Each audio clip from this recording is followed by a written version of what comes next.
tanawa sa kanak imuuron si balay pagkaayawan ako.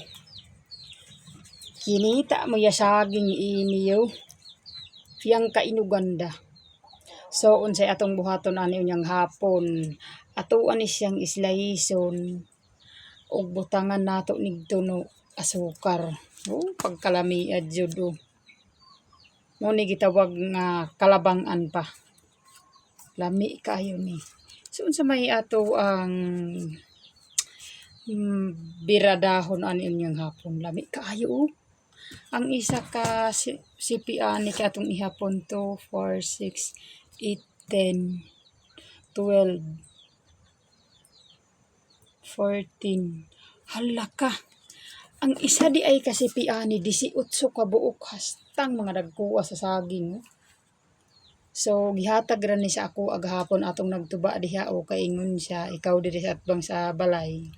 Makakita ka aning saginga so nahinog. Gitagaan ko niya. 3 ka sipi. So, libre na ta sa merinda. Muna hanidutan sa bukid na. Di na ta mo palit, libre pa.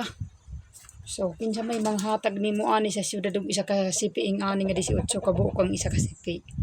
Wala.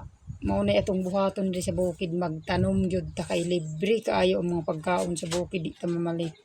Ang palitonon lang gyud asin ug bitsin pero mga saging sa baliha wala libre. So, God bless kaayo sa naghatag aning saging sa amoa.